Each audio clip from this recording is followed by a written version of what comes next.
जय हिंद। मेरा नाम है नीरज जाटव और आप सभी का स्वागत करता हूं आपके इस यूट्यूब चैनल पर। और आज का जो सेशन है बहुत इंपॉर्टेंट होने वाला है। इस सेशन में सबसे इम्पॉर्टेंट बात आज हम डिस्कस करने वाले हैं। सो टॉपिक है आज का, क्या हमें टाइम टेबल बनाना चाहिए। बेसिकली होता क्या है कि मोस्टली स्टूडेंट पढ़ाई बहुत ज़्यादा करते हैं बट आउटकम्स नज़र नहीं आता। उसका कारण ये है कि वो लोग बिल्कुल भी टाइम टेबल को फॉलो नहीं करते। इवन वो टाइम टेबल बनाते ही नहीं हैं। उनका ये हमेशा कहना होता है कि क्या करेंगे टाइम टेबल बना करके, होना जाना कुछ है नहीं उस टाइम टेबल से। और ये बात ऑथेंटिक भी है, टाइम टेबल बनाने से कुछ नहीं होता, उस टाइम टेबल को आपको फॉलो करना पड़ता है तब कुछ होता है।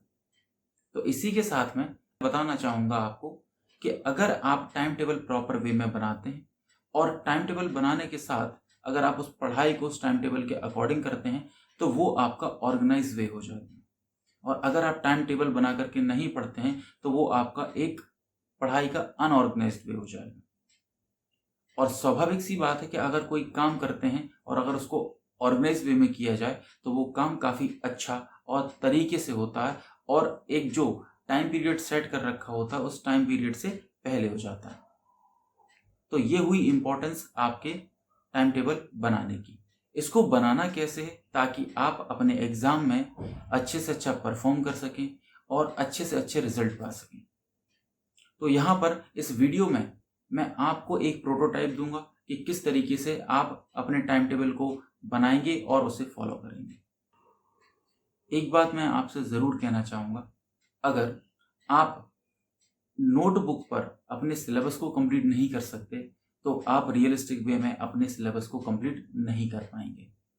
सो सबसे पहले आपको अपनी नोटबुक पर अपने सिलेबस को कंप्लीट करना है और जिस तरीके से आपने वहाँ पर अपने सिलेबस को कंप्लीट उस नोटबुक पर किया है बिल्कुल एज इट इज उसे अपनी लाइफ में उतार दीजिए। आपका सिलेबस धीमे धीमे कंप्लीट होने लगेगा, आपको ये फील होने लगेगा I will be able to crack this examination. So इसी के साथ में मैं आपको एक और बात बताना चाहूँगा कि इसकी टेक्निक क्या है। तो टेक्निक है, सबसे पहले आप जिस भी एग्ज़ाम की तैयारी कर रहे हैं उस एग्जामिनेशन का आपके पास सिलेबस होना चाहिए, वो भी प्रिंटेड कॉपी में या फिर हार्ड कॉपी में। और जो भी आपको याद है या आपने उस सिलेबस में से पढ़ रखा है उसे अंडरलाइन करना है। अंडरलाइन करने के बाद जो बचे हुए टॉपिक हैं उन्हें आपको एक डायरी या नोटबुक लेना है और उसमें अपनी हैंडराइटिंग में उन्हें लिख दिया। सिलेबस में है हिस्ट्री सब्जेक्ट, हिस्ट्री में जो भी आपके टॉपिक्स हैं उन्हें वहाँ पर मेंशन कर दीजिए। सब्जेक्ट नाम डालेंगे और उसके बाद उसमें जितने भी टॉपिक्स हैं उन्हें आप वहाँ पे मेंशन कर देंगे। अब इतनी सारी कहानी करने के बाद अब क्या करना है।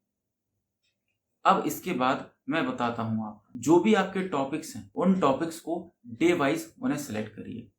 डे वाइज फॉर एग्जाम्पल मैं आपको एक पिक्चर दिखा रहा हूं, उसे आप देखिएगा और उसमें समझिएगा कैसे इस तरीके को हम हैंडल करते हैं।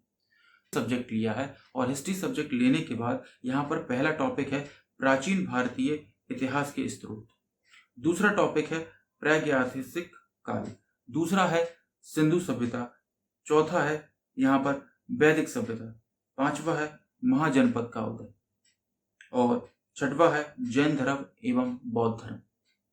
ये सभी के सभी यहाँ पर हिस्ट्री के अंतर्गत आने वाले टॉपिक हैं। अब यहाँ पर आपको करना क्या है, जैसे कि मान लेते हैं कि आज डेट है 5 नवंबर और 5 नवंबर से हमने हिस्ट्री का जो सब्जेक्ट है वो लिया है और हिस्ट्री के अंतर्गत हमने 2 टॉपिक लिए हैं कि आज हमें ये दोनों टॉपिक कंप्लीट करना है। हमने इन दोनों टॉपिक को बहुत ही अच्छे से पढ़ा, समझा और उसके बाद हमने आज के टारगेट को कंप्लीट करके वहां पर चेक मार्क कर दिया।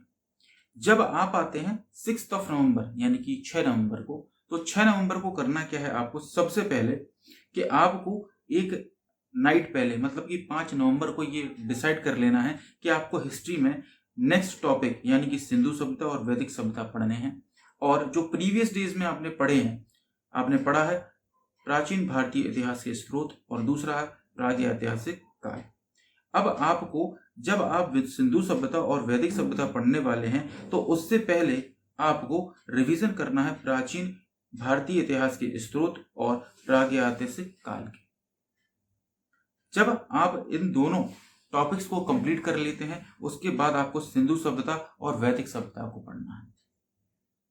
और इसके बाद नेक्स्ट डे मतलब 7 नवंबर को जब आपका नेक्स्ट डे लगने वाला है, उससे पहले आपको ये टॉपिक्स जो है प्रॉपर वे में नोट डाउन करने हैं कि अब मुझे 7 नवंबर को कौन कौन से टॉपिक पढ़ने हैं। यहाँ पर फॉर एग्जाम्पल यहाँ पर हिस्ट्री मैंने सब्जेक्ट लिया, फिर से मैंने यहाँ पर कुछ टॉपिक्स दिए हुए हैं। जो न्यू टॉपिक्स हैं वो है महाजनपदों का उदय, और दूसरा है यहाँ पर टॉपिक्स जैन धर्म और बौद्ध धर्म। और इससे पहले सिंधु सभ्यता, वैदिक सभ्यता, प्राचीन इतिहास के स्रोत और प्राग्ञ ऐतिहासिक काल, इन सभी टॉपिक्स को आपको प्रॉपर वे में एक बार रिवाइज करना है। अब यहाँ पर आप देख सकते हैं कि प्राग्ञ ऐतिहासिक काल, प्राचीन भारतीय इतिहास के स्रोत, ये सभी टॉपिक, और साथ ही साथ सिंधु सभ्यता और वैदिक सभ्यता, ये सारे के सारे टॉपिक्स आप ऑलरेडी पढ़ चुके हैं। तो उनको पढ़ने में लगभग नहीं तो आपको अब बहुत कम टाइम लगेगा, मतलब आधे से भी कम टाइम लगने वाला है आपको।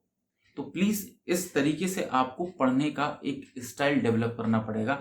ये लगभग नहीं तो आप 21 डेज करिए। 21 डेज करने के बाद आप पाएंगे कि आपकी लाइफ में काफी सारे पॉजिटिव चेंजेस आ रहे हैं, जिसके कारण आपको ये सिलेबस कंप्लीट होते हुए नजर आ रहा है। एक बार मेरी बात को फॉलो करके जरूर देखिए। अगर ये वीडियो आपको पसंद आया, ये कंटेंट पसंद आया है, इस वीडियो को अपने जो फ्रेंड्स हैं उन तक शेयर करिए, और आपको ये वीडियो पसंद आया तो लाइक करिए, और आप इस चैनल को ज़रूर सब्सक्राइब करिए। आपको इस टाइप की जो टेक्निक्स हैं स्टडी के, टाइम टेबल के रिलेटेड जो भी प्रॉब्लम्स हैं, definitely I will sort out. और साथ ही साथ में बेल आइकन दबाना बिल्कुल ना भूलें, ये बहुत इंपॉर्टेंट है। जो भी हमारा न्यू वीडियो होगा वो आपको सबसे पहले मिलेगा फर्स्ट नोटिफिकेशन पे। Thank you so much. जय हिंद।